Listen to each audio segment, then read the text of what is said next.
Hi అండి, నమస్తే. కథావాణికి స్వాగతం. పెబ్బిలి హైమావతి గారు రచించిన మనుషులు మమతలు అనే నవలను వింటున్నాం కదండి. ఈరోజు 8వ భాగం వినేద్దామా? శ్రీకాంత్ శరత్లు చెన్నై చేరుకున్న వెంటనే అందరికీ తాము క్షేమంగా ఉన్నామని ఫోన్లు చేసి చెప్పారు. శ్రీకాంత్ ఆ రోజే ఉద్యోగంలో చేరిపోయాడు. ఆ సాయంత్రం ఆఫీసులో ఫస్ట్ డే ఎక్స్పీరియన్స్ ఎలా ఉందో కృష్ణమూర్తికి, దివాకర్కి ఫోన్ చేసి చెప్పాడు. చివరిగా కొంచెం తీరికగా జగన్నాథం గారికి ఫోన్ చేశాడు. తాను శరత్ కలిసి జానకితో మాట్లాడిందంతా పూసగుచ్చినట్లు చెప్పాడు. అది విని జగన్నాథం గారు చాలా ఆనందపడిపోయారు. నాకు తెలుసురా, మీరిద్దరూ తలుచుకుంటే ఏదైనా సాధిస్తారని. నా పిల్లలు చెట్టుకొకరు పుట్టకొకరు కాకుండా కాపాడారు. కుటుంబ ఐక్యతను నిలబెట్టారు. అంతా బాగానే ఉంది శ్రీ. అందరి పెళ్ళిళ్ళు కుదిరిపోయాయి. వంశీ సాహతులు ఇద్దరు చిన్నపిల్లలు గనుక వాళ్ళ గురించి ఆలోచించే పని లేదు. మీ అన్నదమ్ములందరిలోకి నువ్వే పెద్దవాడివి. నీకు కూడా ఏదైనా కుదిరితే బాగుండ్రా. ఎలాగూ ఉద్యోగం వచ్చేసింది కదా. నేనుండగానే అన్ని శుభకార్యాలు జరిగిపోతే మీ నాన్నమ్మ వంతు, నా వంతు నేనే చూసి సంతోషిస్తాను. ఇద్దరి తరపున నేనే దీవిస్తాను అన్నారు జగన్నాథం గారు ఆనందం, బాధ కలగలిపిన స్వరంతో. ప్రస్తుతానికి నా సంగతి వదిలేండి తాతయ్య. ఇప్పుడేగా నా కెరియర్ మొదలైంది. నన్ను లైఫ్లో కొంచెం నిలదొక్కునివ్వండి. నా కోసం ఆగకుండా మిగతా వారికి కానివ్వండి అన్నాడు శ్రీకాంత్ నిర్వికారంగా. అదేమిట్రా అలా అనేసావు ఒక్కసారిగా? నీ మనసులో ఎవరైనా ఉంటే చెప్పు, మీ నాన్నతో నేను మాట్లాడతాను అన్నారాయన వెంటనే. అలాంటిదేం లేదు తాతయ్య, ఉంటే నీతో చెప్పనా అన్నాడు శ్రీకాంత్ పొడిగా. సర్లేరా, నేను మంచి సంబంధం చూసి సెట్ చేస్తాను. అప్పుడు ఈ ముసలి ప్రాణాన్ని సంతోషపెట్టడానికైనా నువ్వు అంగీకరిద్దువు గాని అన్నారు జగన్నాథం గారు. తాను ఉన్న విషయం కలిగించిన సంతోషం ముందు మనవడి నిర్లిప్త ధోరణిని ఆయన అంతగా గమనించలేదు. కానీ అక్కడే ఉండి ఆ సంభాషణ అంతా వింటున్న శరత్ మాత్రం శ్రీకాంత్ తన నుండి ఏదో దాస్తున్నాడనే విషయం అతడి ముఖాన్ని పరిశీలనగా చూస్తూ ఉండటం వలన అర్థమైపోయింది. శ్రీకాంత్ ఫోన్ పెట్టేదాకా ఆగి, శ్రీ, ఇన్నాళ్ళు మన మధ్య ఏ దాపరికాలు లేవనుకున్నాను. శరీరాలు వేరైనా మన ఇద్దరి ప్రాణం ఒక్కటే అనుకున్నాను. కానీ ఈరోజు నువ్వు నా నుండి ఏదో దాస్తున్నావంటే మన స్నేహానికి ద్రోహం చేసినట్లే కదా. నేను నిన్న అమ్మ దగ్గర యథాలాపంగా అన్నది నిజమైంది కదూ. ఎవర్రా నిన్ను కాలదన్నుకున్న దౌర్భాగ్యురాలు అన్నాడు శరత్ బాధ, కోపం కలగలిపిన స్వరంతో.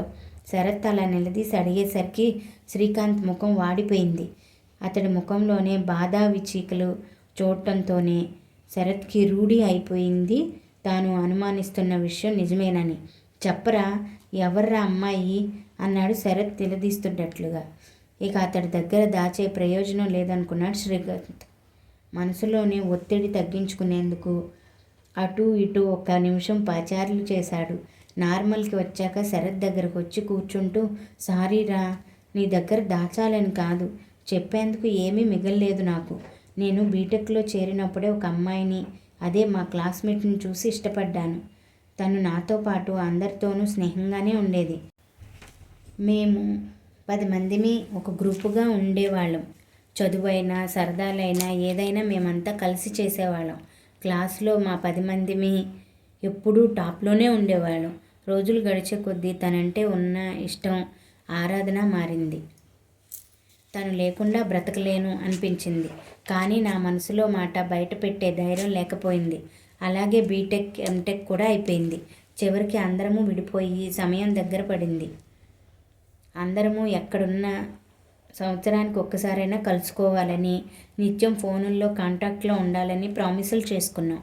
నేను అందరం వెళ్ళే వరకు ఆగి నా మనసులో మాట ఆ అమ్మాయితో చెప్పాను. వెంటనే తను చాలా నిష్కర్షంగా చెప్పేసింది. తనకి ఇలాంటివి ఇష్టం లేదని. నేను తరిచి కారణం అడగటంతో వారి కుటుంబంలో ఎవరో ప్రేమ వివాహం చేసుకున్నారట. దాంతో ఆవిడ కన్నవారికై దూరమైపోయారట.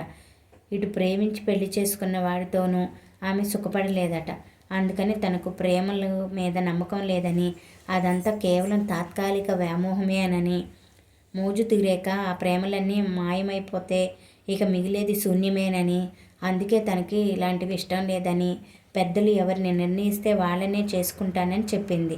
కావాలంటే జీవితాంతం మంచి స్నేహితులుగా మిగిలిపోదాం అంది. నేను ఇంకా ఆశ చావక వాళ్ళ ఇంటికి వచ్చి పెళ్లి విషయం మాట్లాడి పెద్దలను ఒప్పిస్తాను అన్నాను.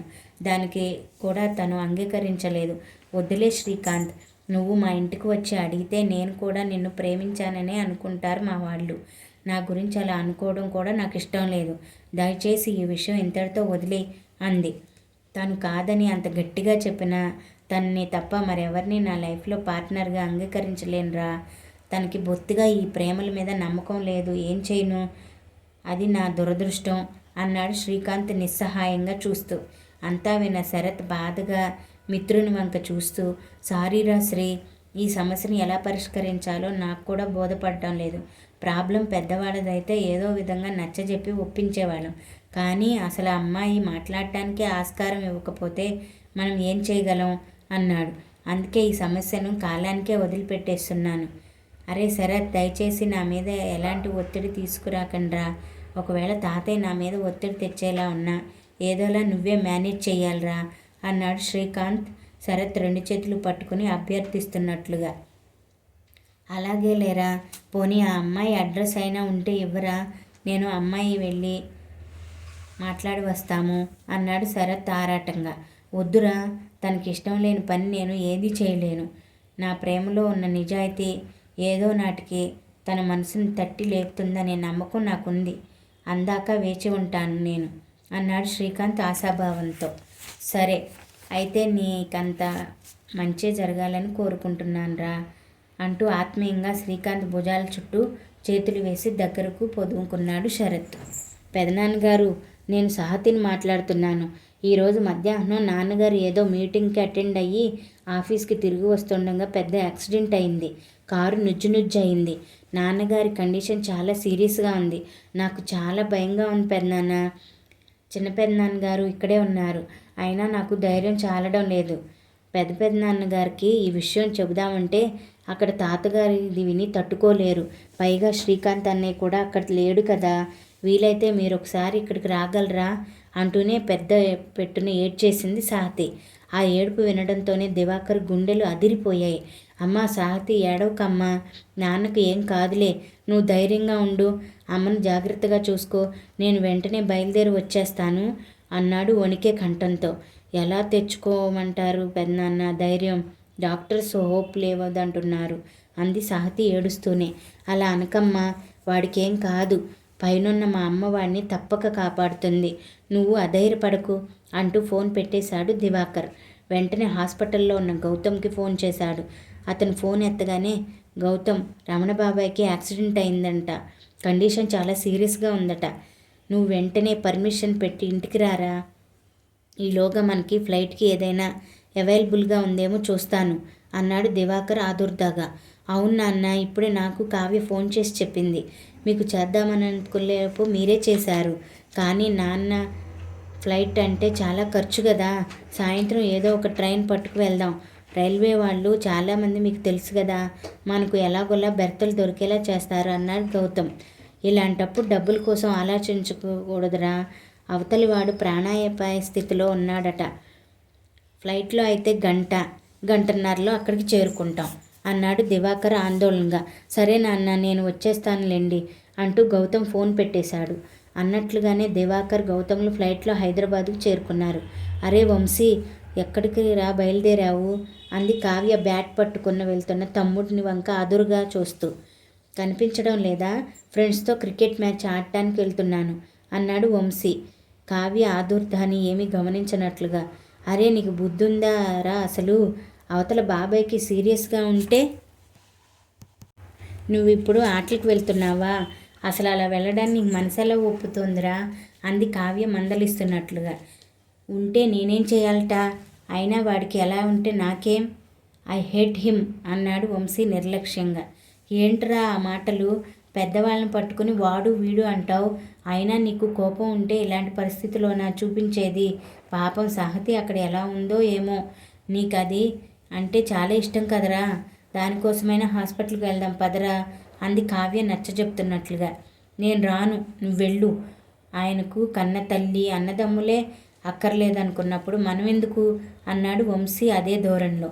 అలా అనుకురా వంశీ, ఆ రోజు నానమ్మకి బాబాయ్ ఏదో చేయలేదని ఈరోజు మనం వదిలేస్తే ఆయనకి మనకి తేడా ఏమిట్రా?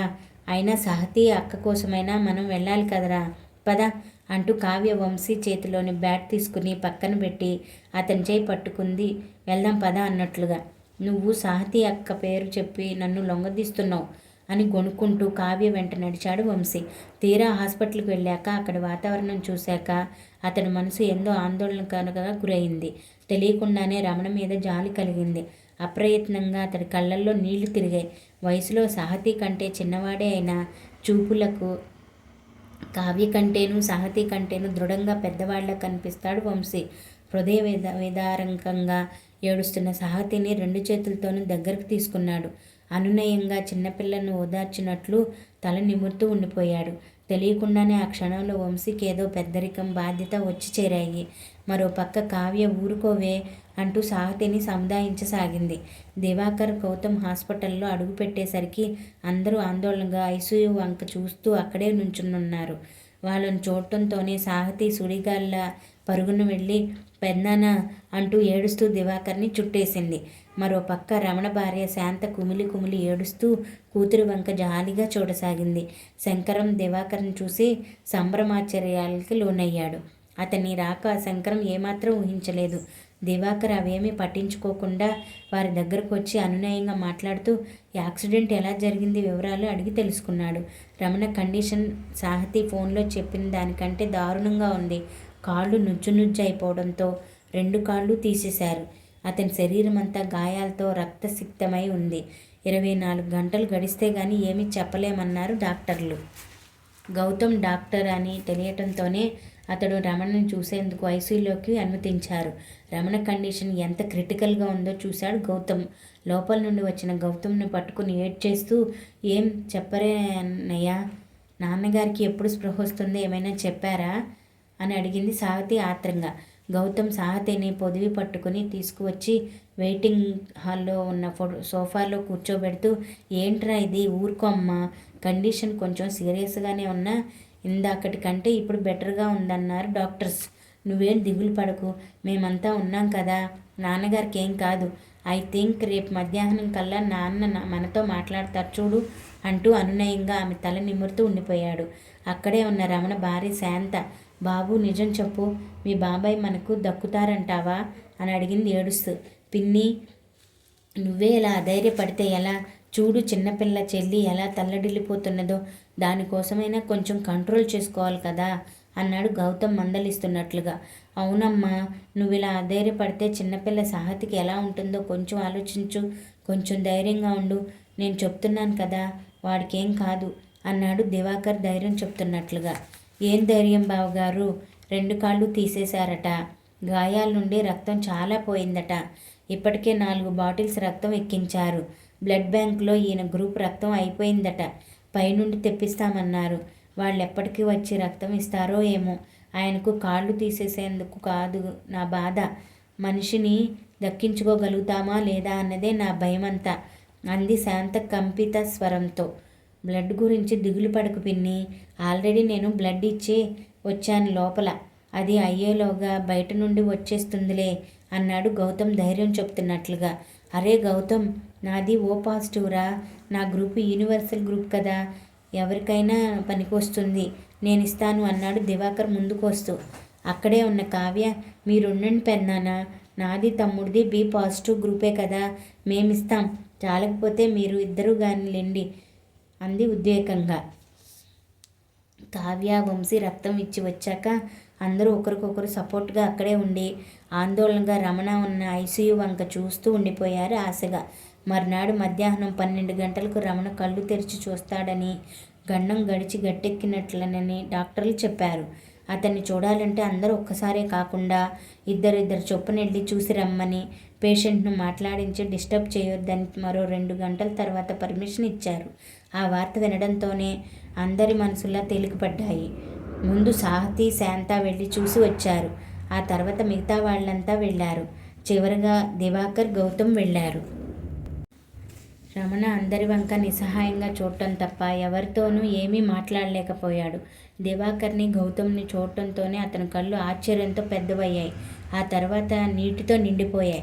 నీకంత అన్యాయం తలపెట్టినా ఇంకా నా మీద అభిమానంతోనే ఉన్నావా అన్నట్లుగా చూశాడు వారి వంక. తమను చూస్తే రమణ అలాగే ఎక్సైట్ అవుతాడని ముందుగానే ఊహించాడు దివాకర్. అందుకని అందరికంటే ఆఖరున వచ్చాడు లోపలికి.